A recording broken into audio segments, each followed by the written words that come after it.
Coronavirus, la pandemia. ¿Cuáles son los síntomas? ¿Cómo se transmite? ¿Qué puedo hacer para protegerme y prevenir la propagación de la enfermedad? Nuevo padecimiento que ha encendido las alarmas de los sistemas de salud. Coronavirus, la pandemia. Bienvenido a este programa especial de Coronavirus, la pandemia. Es domingo, en domingo también tenemos programa especial, un recuento, una recapitulación de lo que aquí le hemos presentado a lo largo de la semana. Vamos a iniciar precisamente con nuestro compañero Pablo Gómez, quien nos presenta el informe de la Organización Mundial de la Salud. Hola, ¿qué tal? Buenos días, Belén. Buenos días a todo el auditorio de Canal 44. La misión de expertos internacionales que estuvo en China entre enero y febrero pasados para investigar el origen del coronavirus va a presentar al director general de la Organización Mundial de la Salud una serie de propuestas sobre los estudios adicionales que se requieren para avanzar en esta investigación, según dijo este viernes una portavoz de la entidad internacional. Una vez que el director general de la OMS, Tedros Adhanom Ghebreyesus, reciba las recomendaciones, las pondrá en conocimiento de los Estados miembros de la organización y decidirá con ellos cuáles van a ser los próximos pasos a seguir. El gobierno de Estados Unidos acaba de abrir nuevamente la polémica sobre el origen del virus al anunciar que sus servicios de inteligencia intensificarán sus investigaciones para averiguar en un plazo de 90 días cuál fue el origen de la pandemia. Tratará de decidir entre los dos escenarios que mantiene abiertos, el del contagio del ser humano por un animal infectado o un accidente de laboratorio en Wuhan. Recordamos que la misión internacional enviada por la OMS a China a principios de año no llegó en este sentido a conclusiones firmes. Y mientras tanto, los casos de COVID superan los 168 millones en el mundo, según los últimos datos notificados por la Organización Mundial de la Salud, y el total de fallecidos a nivel global ronda ya los 3,5 millones. Por regiones, América sobrepasa los 66,5 millones de casos positivos y con más de 1,6 millones de muertes. Le sigue Europa con más de 54 millones de contagios y alrededor de 1,15 millones de fallecidos, y a continuación va el sudeste asiático, que supera ya los 31 millones de positivos y presenta unos 390.000 fallecidos. En cuanto al ranking de países, sigue encabezado por Estados Unidos, con más de 32,8 millones de casos. En segundo lugar, India, con más de 26,3 millones, y después Brasil por encima de los 16 millones. Y en número de fallecidos, Estados Unidos oscila alrededor de los 586.000, Brasil está por encima de 452.000, India se sitúa en unos 315.000 y México ronda los 222.000. Reportó desde Europa Pablo Gómez para el programa Coronavirus, la pandemia. A más de año y medio de iniciada esta pandemia de COVID-19, muchas de las lecciones que nos ha dejado este padecimiento a nivel mundial es el hecho de fortalecer los sistemas sanitarios en todos los países. Los retos en salud pública son múltiples. Los organismos internacionales han establecido objetivos para lograr disminuir el impacto y dar una atención plural a cada uno de los sectores de la sociedad. Y en los Objetivos de Desarrollo del Milenio de las Naciones Unidas del 2000 tenían como meta alcanzarlos para el 2015. Las naciones se comprometen a luchar contra la pobreza, el hambre, la enfermedad, el analfabetismo, la degradación del medio ambiente y la discriminación contra la mujer. 3 de los 8 objetivos y 8 de las 18 metas mantenían una relación directa con la salud. Reducir la mortalidad infantil, mejorar la salud materna y combatir el VIH-Sida, el paludismo y otras enfermedades. Y después siguieron los Objetivos de Desarrollo Sostenible para el 2030. El 3 está enfocado a la salud, garantizar una vida sana y promover el bienestar para todos en todas las edades. Sin embargo, con la emergencia de salud pública de importancia internacional por la COVID-19, que evidenció la realidad mundial y abrió el telón de una crisis sanitaria aguda sin avances totales en los indicadores de la salud establecidos en ambos objetivos, hoy llaman expertos a puntualizar las decisiones sanitarias en el contexto actual por la pandemia. La crisis sanitaria es mayor de lo que se ve. La colaboración y responsabilidad deberá asumirse por la sociedad en general, sistemas de salud y tomadores de decisiones. El cambio en la estrategia de las políticas públicas podría controlar el impacto que se avecina. Pero el reto de los países en el 2021 es fortalecer sus sistemas sanitarios para garantizar que la ciudadanía reciba una atención sanitaria adecuada, tanto en relación con el coronavirus como con otras patologías. La OMS señala la necesidad de mejorar la formación e información sobre temas sanitarios con el objetivo de combatir la infodemia y establece 10 acciones: acelerar el acceso de test, medicamentos y vacunas contra la COVID-19, mejora de la salud global, acabar con la inequidad entre territorios, más liderazgo en ciencia y datos, avanzar en la lucha contra las enfermedades transmisibles, así como acabar con las resistencias a medicamentos, abordaje de enfermedades no transmisibles y mentales, mejorar en reconstrucción tras la crisis pandémica y actuar de manera solidaria. La COVID-19 vino a cerrar a todos los sectores de salud, pero también modificó los esquemas de convivencia social y de cuidados personales en la salud, acciones que deberán de continuar para lograr no solo reducir el impacto sanitario, sino que también mirar a un horizonte con respeto al derecho a la salud. Informó Isaura López Villalobos. El infectólogo Héctor Raúl Pérez Gómez nos hablaba esta semana de la importancia del intercambio científico, médico y tecnológico que han realizado los países para garantizar el acceso a la vacuna contra COVID-19.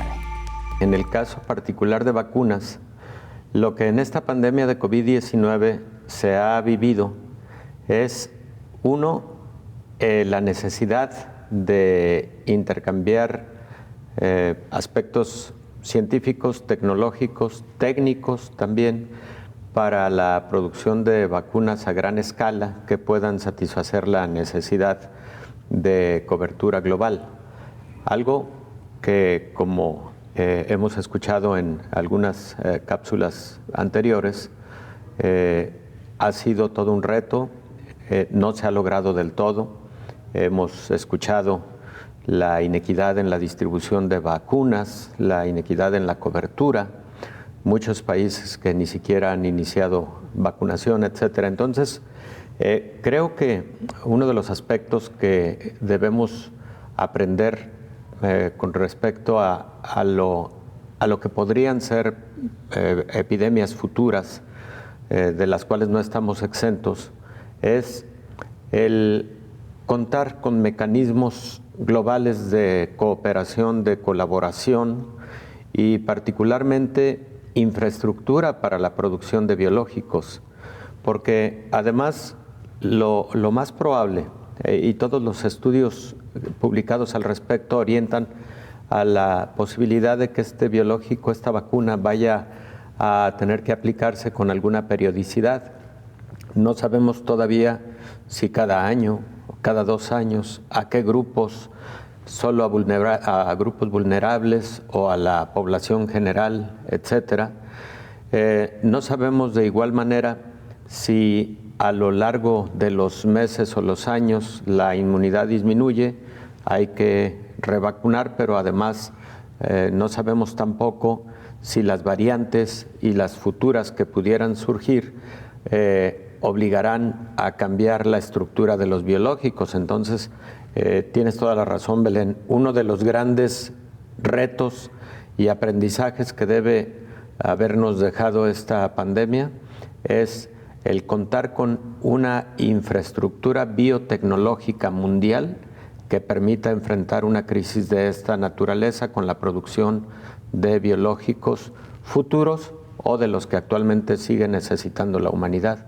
Tuvieron un propósito fundamental, la solidaridad, sobre todo con países con menos ingresos económicos y que se advertía desde el inicio iban a tener dificultad. 1, para desarrollar una vacuna, 2, para comprar los biológicos y 3, para que una vez teniendo los biológicos pudieran tener mecanismos de distribución en sus diferentes regiones para una más rápida aplicación y cobertura. En ese sentido, Belén, también tienes toda la razón. Algo sin precedente, posiblemente con respecto a los biológicos, ha sido la suma de esfuerzos de sociedades, asociaciones, fundaciones, incluso de la sociedad civil, que han colaborado con gobiernos, con universidades, para el desarrollo, la producción y distribución de vacunas, pero también el respaldo a ensayos clínicos para nuevos fármacos y para apoyar el proyecto conocido como COVAX, que por cierto, la Organización Mundial de la Salud sigue insistiéndole a los países que colaboren más con el proyecto COVAX. No se ha logrado su objetivo fundamental. Lamentablemente no se ha logrado el objetivo de COVAX. Pero ahí participaron fundaciones como la Fundación Gavi, como la Fundación Gates. Entonces, universidades como Oxford, los institutos nacionales de salud en los Estados Unidos y bueno, las diferentes farmacéuticas que se sumaron al proyecto COVAX y los gobiernos que se sumaron a los proyectos COVAX. El presidente de la Junta de Andalucía, Juanma Moreno, llama a la responsabilidad social para prevenir contagios por COVID-19, un llamado que se hace particularmente a los jóvenes. Y en este verano probablemente, si se cumple el objetivo y si nos siguen llegando las vacunas comprometidas por el Ministerio de Salud, probablemente llegaremos a esa ansiada inmunidad colectiva. Pero ahora nuestro objetivo tiene que ser, en estos prácticamente mes y medio, 2 meses que nos quedan, nuestro objetivo tiene que ser salvar el mayor número de vidas posible, y eso significa que tenemos que mantener en ese cronograma que hemos diseñado desde la Consejería de Salud, vamos a ir pasito a pasito. Pero nosotros desde la Administración Autonómica podemos hacer nuestra parte. Los cuerpos y fuerzas de seguridad del Estado, la policía local, los ayuntamientos podrán hacer la suya, pero no podemos poner un policía detrás de cada ciudadano. No podemos y además no debemos. Y por tanto, cada ciudadano tiene que entender que todavía, desgraciadamente, tiene riesgo de contagiarse y de manera muy especial, por tanto, de ir a un hospital y, por tanto, tristemente, de fallecer. Y hago una especial llamada de atención a todos nuestros jóvenes que se han portado, y tengo que decir en términos generales, muy bien. En una etapa adolescente es muy difícil, todos hemos tenido 18, 17, 20 años y sabemos lo difícil que es estar encerrado en casa. Y se han portado francamente bien. Y por tanto yo no quiero ni demonizarlo ni criminalizarlo, pero sí les pido con la máxima honestidad que sean muy prudentes. No solo porque pueden contagiarse ellos y cada vez, desgraciadamente, los hospitalizados cada vez son más jóvenes, como consecuencia de que ellos son los que no están vacunados y por tanto son vulnerables, pero si además pueden contraer o pueden trasladar o infectar a personas queridas, a su novia, a sus amigos, a su padre o su madre si no está vacunado, a personas en definitiva de su entorno, ¿no? Por tanto, máxima responsabilidad. Y ese va a ser el objetivo. Vamos a ir pasito a pasito, pero con paso seguro en las 2 vías, en guardar y preservar la salud de los ciudadanos de Andalucía y en recuperar cuanto antes nuestra actividad económica, el empleo y el progreso. Hacemos una pausa, regresamos.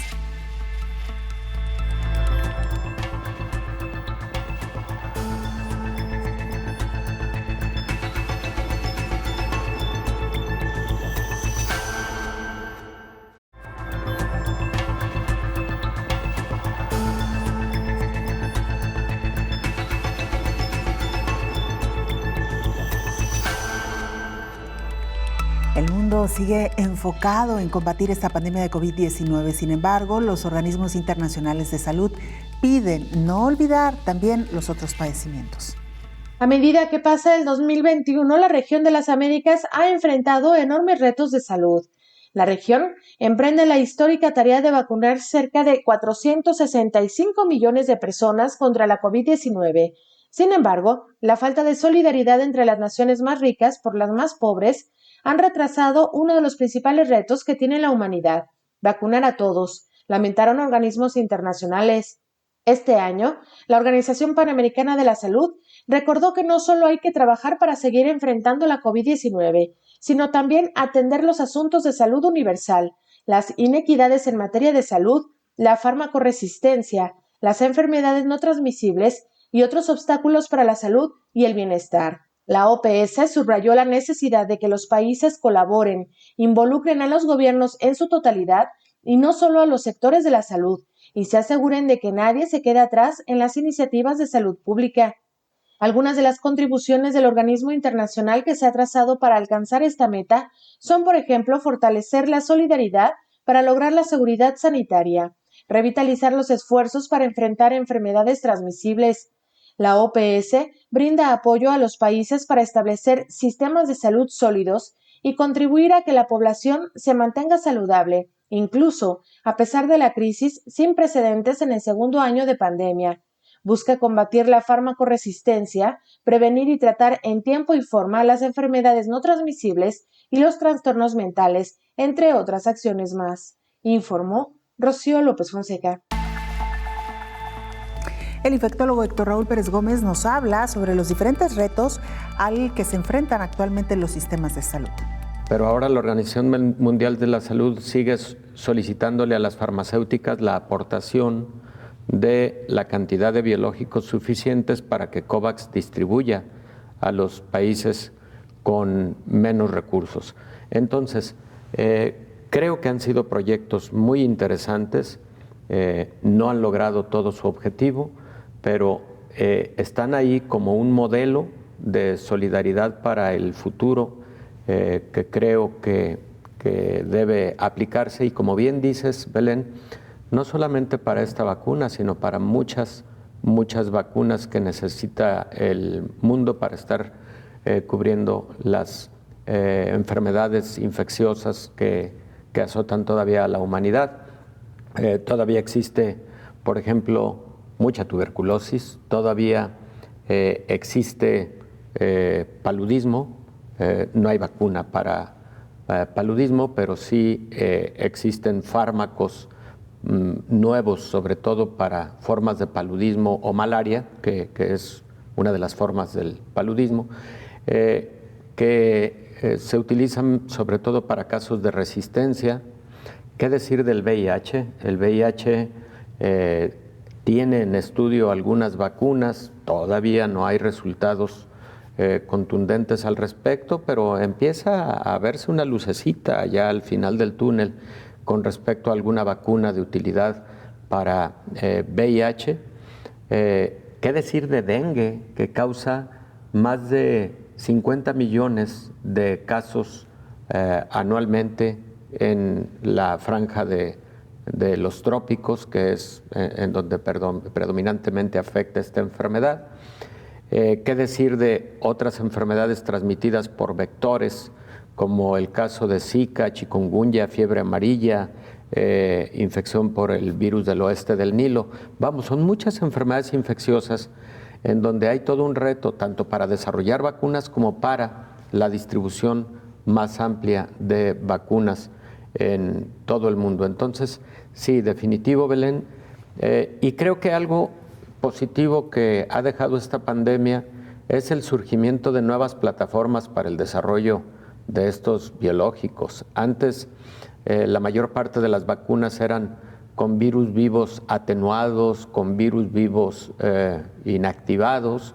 Posteriormente surgieron las vacunas utilizando partículas proteicas del virus o del patógeno purificadas, algo desarrollado a través de biotecnología.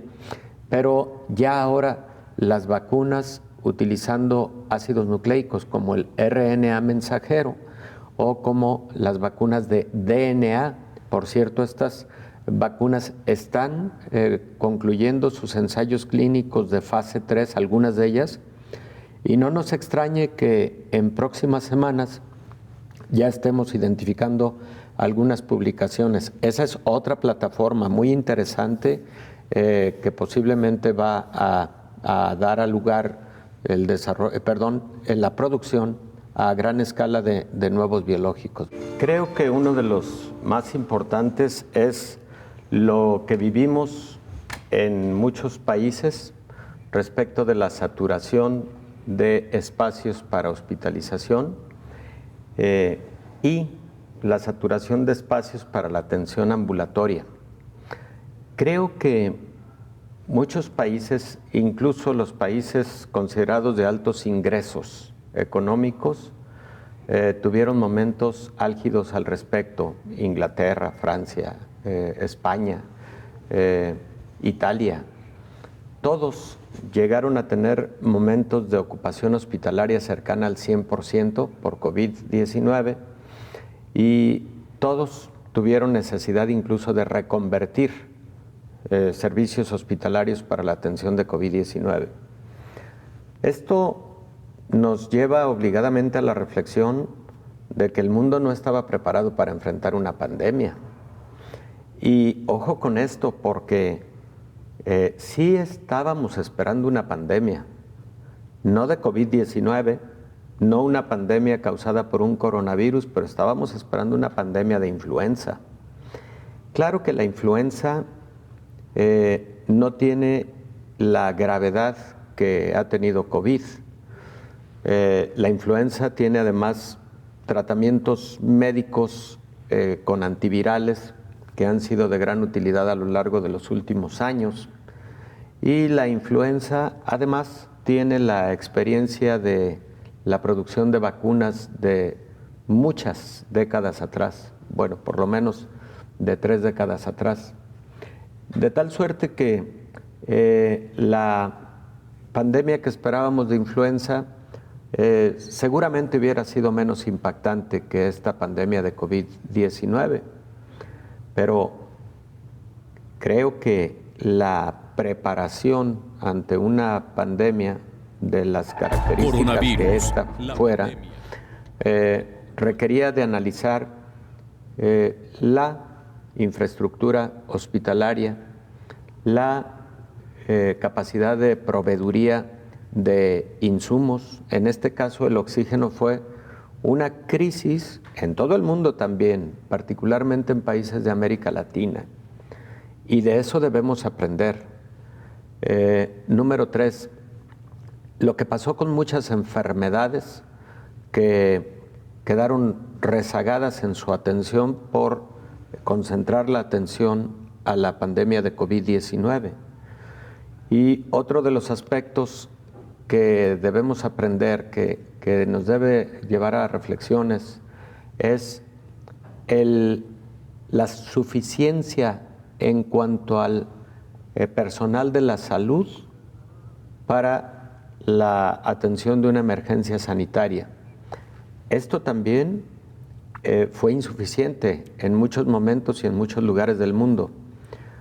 Existen grandes diferencias en cuanto al número de médicos o número de enfermeras por 1,000 habitantes, y eso es, digamos, una variable que es significativa cuando se habla de calidad en los servicios de salud. Mira, Belén, cuando se habla de calidad en los servicios de salud, en general, esto independientemente de una situación extraordinaria como sería una epidemia o una pandemia, pero se analiza la infraestructura hospitalaria, número de camas por número de habitantes, y existe un indicador. Número de médicos y enfermeras por 1,000 habitantes, existen indicadores al respecto. El número de clínicas de atención ambulatoria por número de habitantes, para todo esto existen indicadores. Y luego, también cuando se habla de calidad en los servicios de salud, se analizan las tendencias de incidencia o prevalencia de determinadas enfermedades o eventos ocurridos en una determinada población. Y ahí la mortalidad infantil es uno de los indicadores de calidad. La muerte materna es uno de los indicadores de calidad. La muerte neonatal es uno de los indicadores de calidad. La cobertura de vacunación con diferentes biológicos, sarampión, rubiola, paperas, hemófilus, influenza tipo B, difteria, tosferina, tétanos, neumococo, vamos, todas esas vacunas que ya son consideradas como vacunas de administración universal, tienen un indicador, deben estar cercanas al 100% de cobertura de la población susceptible.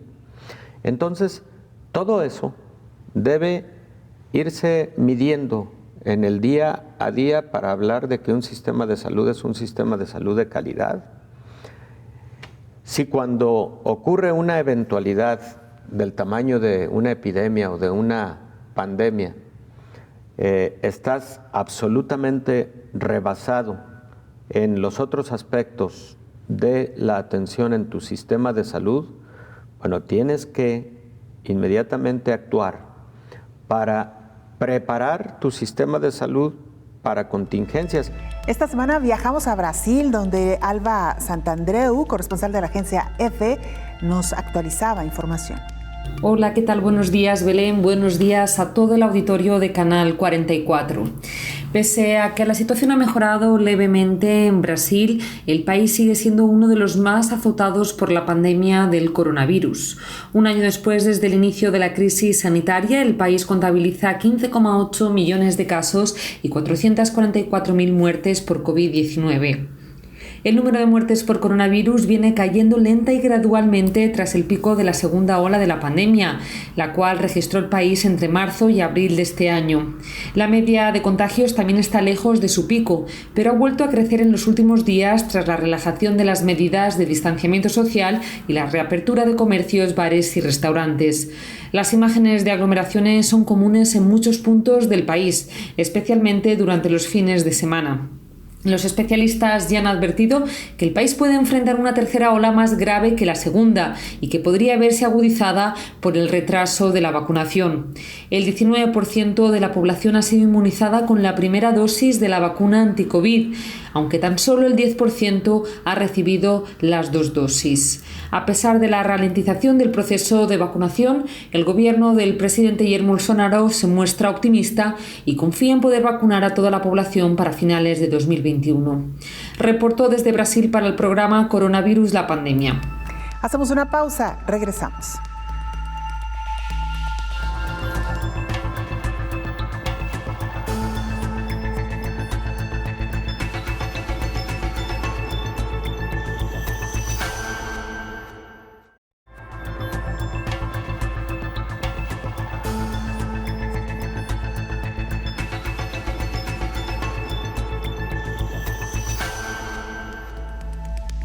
La Organización Panamericana de la Salud ha mostrado esta semana su preocupación ante los casos de COVID y muertes a niveles alarmantemente altos en algunos países.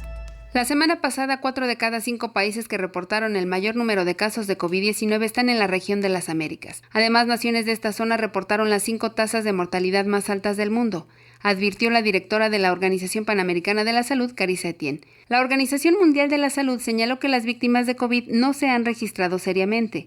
Al respecto, Etienne comentó que es preocupante que la mitad de las muertes hayan ocurrido justamente en las Américas, lo cual demuestra el enorme impacto que esta pandemia ha tenido en la región. Detalló que hay aumentos en los casos de países de América Central, incluidos Costa Rica, Panamá, Belice y Honduras, donde las camas de las unidades de cuidados intensivos están a más del 80% de su capacidad. En el Caribe, Trinidad y Tobago, se ha declarado una emergencia nacional tras un reciente brote de COVID-19. Cuba continúa reportando un aumento significativo.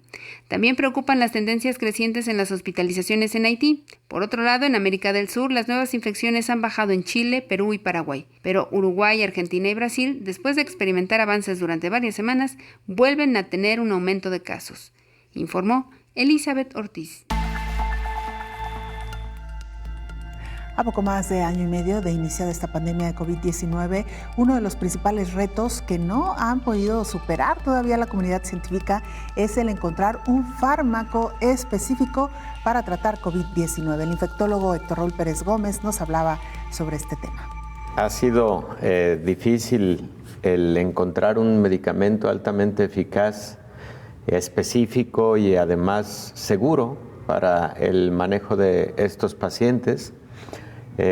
Afortunadamente, en el caso de pacientes graves, los esquemas de tratamiento, que no son solamente antivirales, sino la combinación de antivirales con antiinflamatorios esteroideos o corticoides, la utilización de fármacos anticoagulantes como parte del esquema cuando se advierte que el paciente está en un estado procoagulatorio, y las medidas de soporte en los pacientes graves y críticos es lo que de alguna manera ha logrado reducir la letalidad por COVID-19, pero quisiéramos tener, al igual que en su momento tuvimos para la influenza, un medicamento como oseltamivir. Por ahora no tenemos un fármaco de estas características contra COVID-19.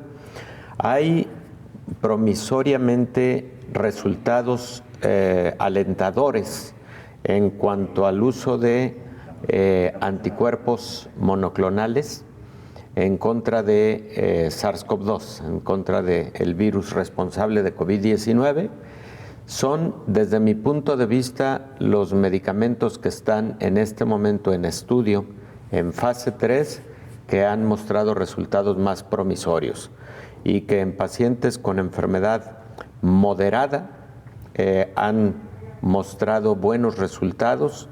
Estamos por encontrarnos con las publicaciones científicas al respecto y diría que son los fármacos que llevan la delantera en cuanto a resultados clínicos. En la revisión de cómo va evolucionando la pandemia de COVID-19 y en cómo va siendo el comportamiento de el nuevo coronavirus, luego nos encontramos con alguna noticia que siempre debe generar atención muy particular del mundo científico, porque hay un manuscrito científico en curso a punto de ser publicado, de hecho ya tiene aceptación editorial para publicación, en donde se reporta el caso de un niño con una neumonía grave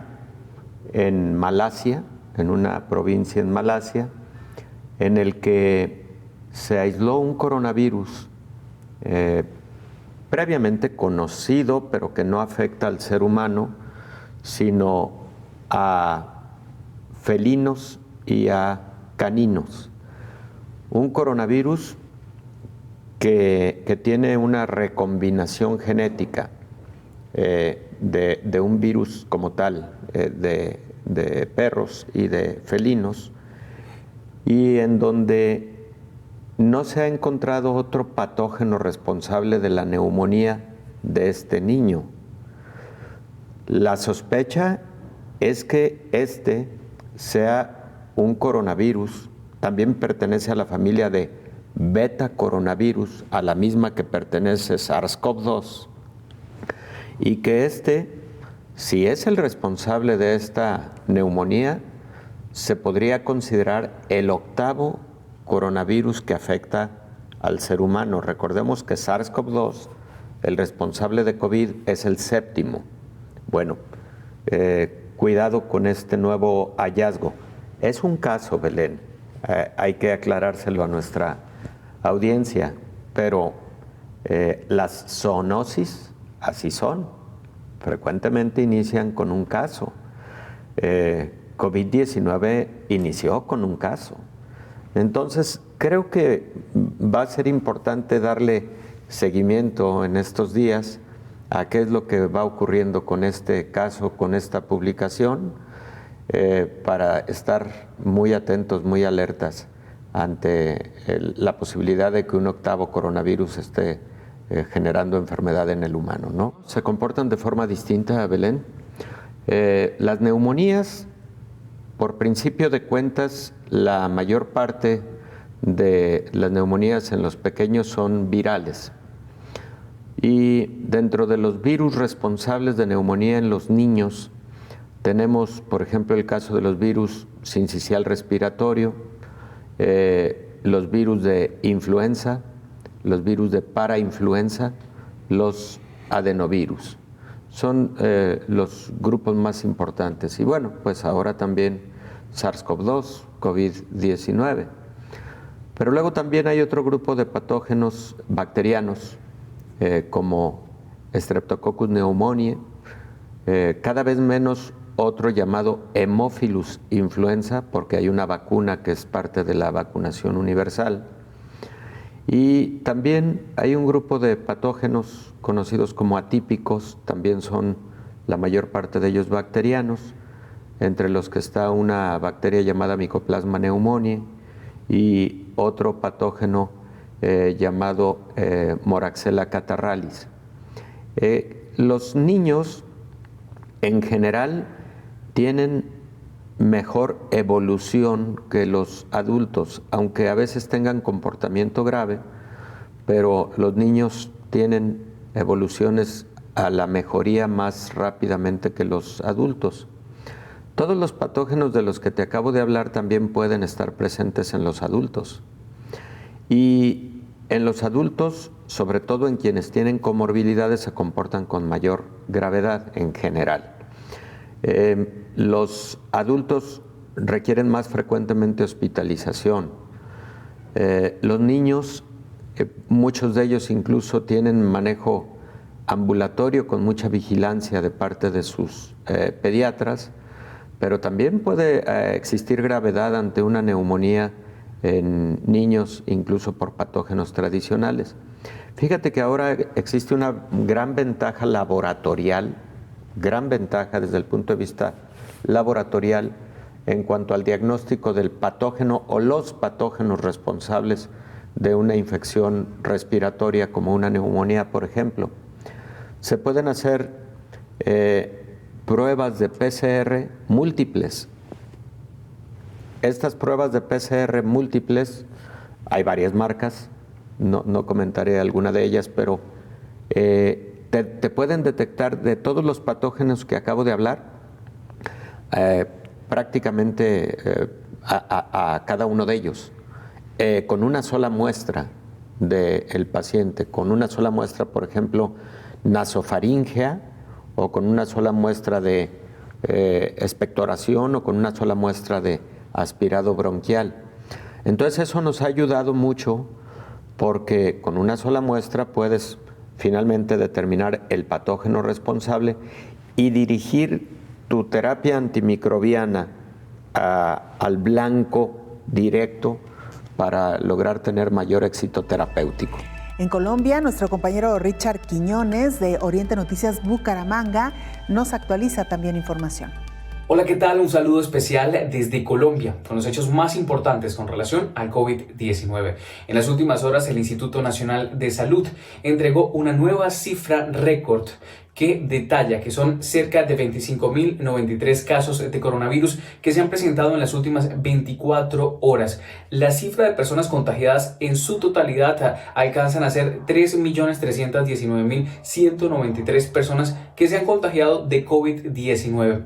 Miren bien, 513 han sido las personas que han fallecido como consecuencia del coronavirus en las últimas 12 horas. La cifra de muertos en su totalidad en territorio colombiano alcanzan a ser 86.693 muertos, personas que no han logrado ganarle la batalla al coronavirus.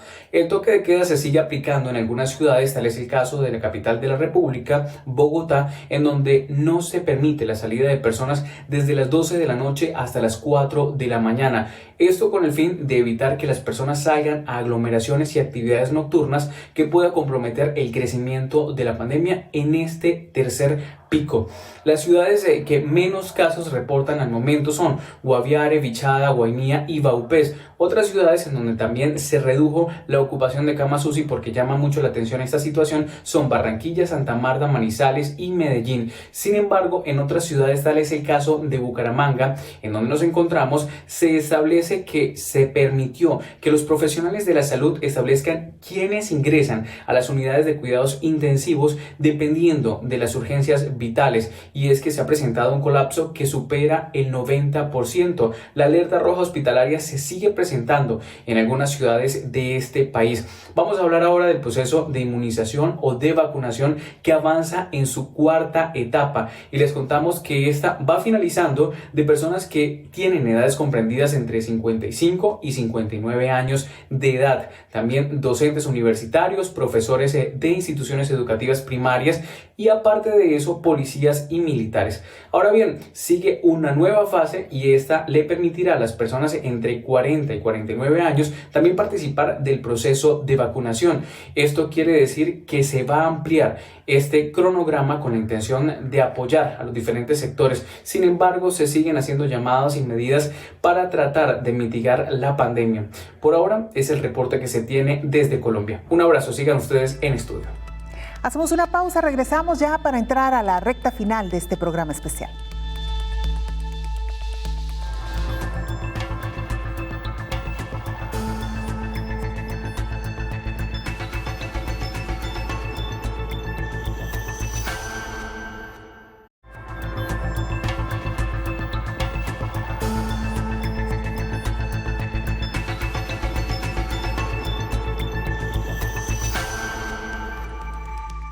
Esta pandemia de COVID-19 concentró los esfuerzos y también las herramientas, habituales para el tratamiento de pacientes hacia COVID-19. Pero ¿qué pasó con el resto de padecimientos, particularmente con la salud materno-infantil? Elizabeth Ortiz nos cuenta.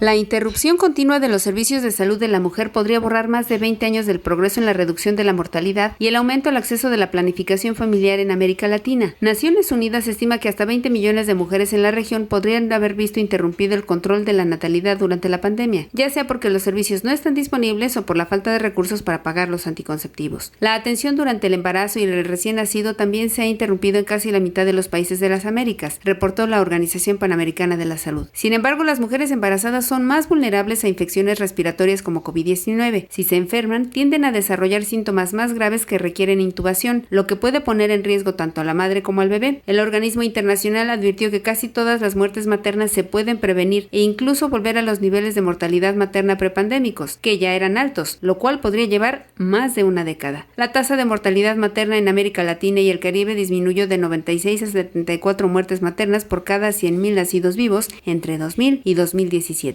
Informó Elizabeth Ortiz.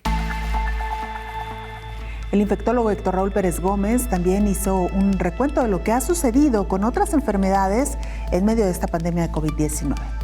De hecho, ya lo ha cuantificado la Organización Panamericana de la Salud, por ejemplo, para el caso de América Latina y el Caribe. Ellos hablan de hasta 70 patologías que han tenido de alguna manera rezago en la atención, ya sea en la prevención, en la detección oportuna o también en el manejo oportuno.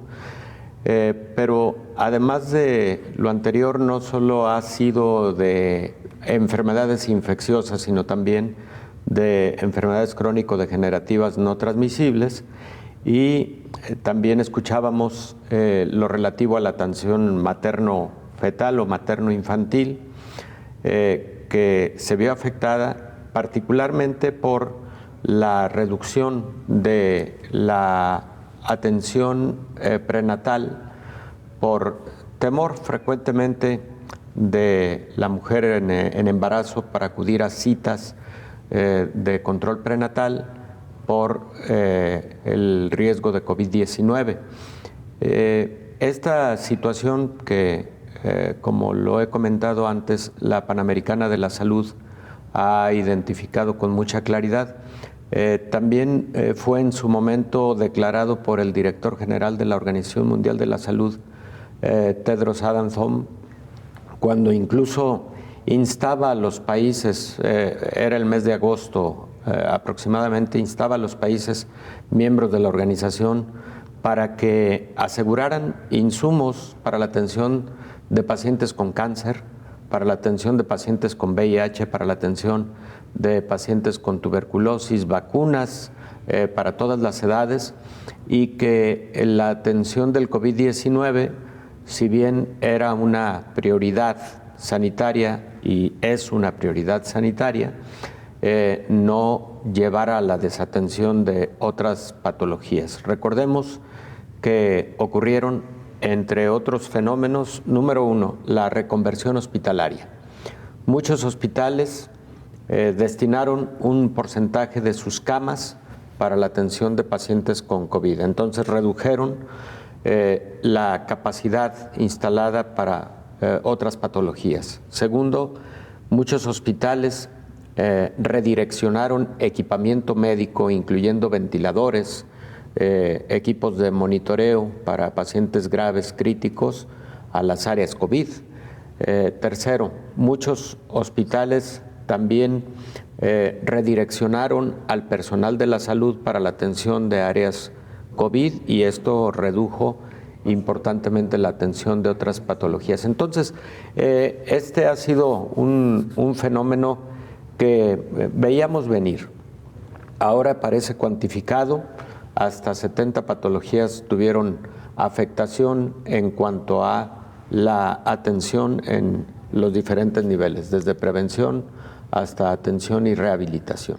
En la revisión de una mujer embarazada y el monitoreo del embarazo, las visitas al ginecólogo son fundamentales, o al médico, no necesariamente debe ser al ginecobstetra, pero en algunas de estas visitas efectivamente la revisión ecosonográfica para evaluar el tamaño, el crecimiento, el desarrollo, pero también se pueden evaluar a través de ecosonografía, sobre todo con la nueva tecnología que existe al respecto, la formación de los órganos, el que no esté ocurriendo una malformación grave, que pudiera incluso tener una intervención prenatal, porque ya hay procedimientos quirúrgicos prenatales.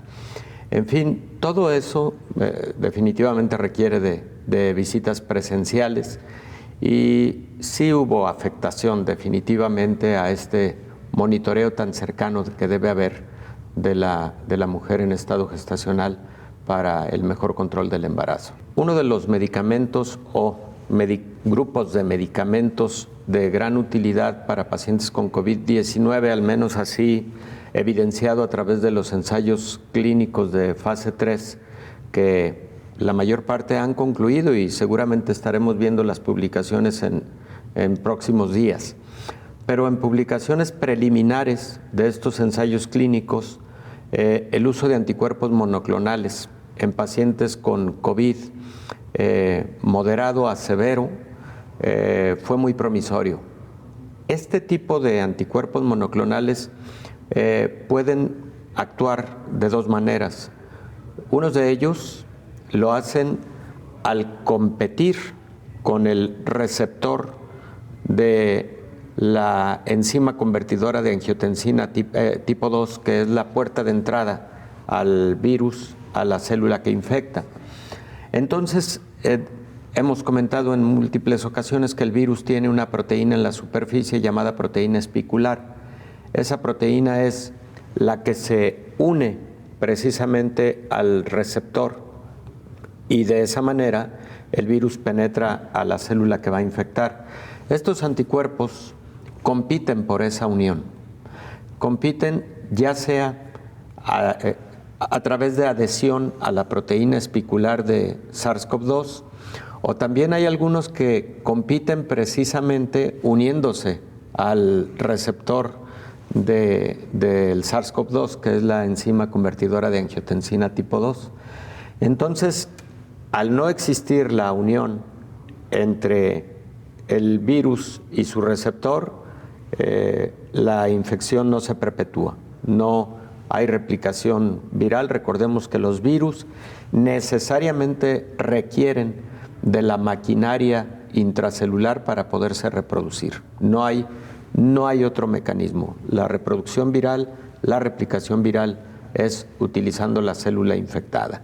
Y el otro mecanismo de otro tipo de anticuerpos monoclonales es a través de la inhibición de citocinas proinflamatorias.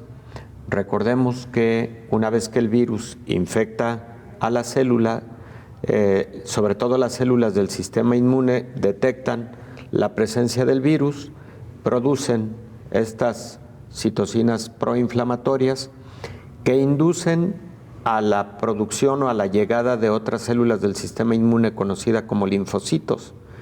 La primera de las células que tiene ese contacto son los macrófagos, los neutrófilos también, pero los macrófagos particularmente al producir estas citocinas proinflamatorias llaman a que vengan los linfocitos tanto de tipo B como de tipo T para actuar en contra del virus y para producir más anticuerpos. Entonces, al desplegarse toda esta respuesta inmune y al liberarse estas citocinas proinflamatorias, por eso se llaman proinflamatorias, porque producen inflamación. Entonces hay anticuerpos monoclonales que las inhiben, sobre todo a dos de ellas. Una, la interleucina 6, bueno, también al factor de necrosis tumoral, a la interleucina 1 y a otra citoquina conocida como JAK-JAK. Al inhibirse con anticuerpos monoclonales, entonces no se perpetúa la inflamación, el paciente no tiene gravedad y puede resolver relativamente rápido un episodio de COVID.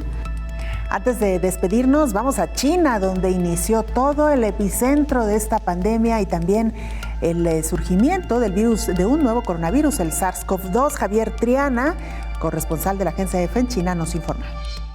Buenos días, Belén. Buenos días a todo el auditorio de Canal 44. Ya son más de 500 millones las dosis que China ha inoculado en el país, más de 510 millones para ser exactos. En estos momentos, y en especial a tenor de los pequeños rebrotes registrados en varias provincias del país, Pekín ha redoblado esfuerzos para vacunar a su población. En algunos casos, el país asiático está tratando de incentivar a sus ciudadanos a que se inmunicen contra la COVID regalándoles alimentos, ya que China ha mantenido en general la situación bajo control desde hace más de un año y muchos ciudadanos no ven la necesidad de vacunarse. Ha habido rebrotes esporádicos en varias partes del territorio, pero la respuesta siempre ha sido expeditiva, con cuarentenas selectivas, restricción de los desplazamientos y campañas masivas de analíticas que han servido para asfixiar la diseminación del virus. Entre las vacunas que se están usando, la de la farmacéutica Sinopharm, el primero de los antígenos chinos en obtener luz verde por parte de la Organización Mundial de la Salud. También la vacuna desarrollada por Sinovac, que también se está usando en Hong Kong o en Turquía, por ejemplo, pero ambas son de 2 dosis, a diferencia de la de CanSino, de una sola dosis. Desde principios de este mes, China ha empezado a inyectarla a las poblaciones de varias ciudades del este del país, entre ellas Pekín y Shanghái. Asimismo, está en las últimas fases de análisis clínicos la que sería la primera vacuna china con la tecnología de ARN mensajero, desarrollada conjuntamente por la farmacéutica Walvax y el ejército chino. Al otro lado del estrecho de Taiwán, sin embargo, el panorama ahora mismo es muy distinto, ya que en apenas 3 semanas Taiwán ha visto cómo sus contagios se triplicaban. Todo esto a pesar de que había sido uno de los países que mejor había gestionado la pandemia hasta la fecha. Las cifras publicadas este lunes muestran que es el 8º día consecutivo en el que Taiwán registra más de 300 nuevos contagiados diarios y para tratar de evitar la propagación del virus, desde esta semana los bares y restaurantes en Taipei solo podrán ofrecer alimentos para llevar o reparto a domicilio. Reportó desde China para el programa Coronavirus la Pandemia, Javier Triana. De esta manera llegamos al final de este programa especial de Coronavirus la Pandemia. Gracias por habernos acompañado. Le invitamos para que nos sintonice en la siguiente emisión. ¡Feliz domingo!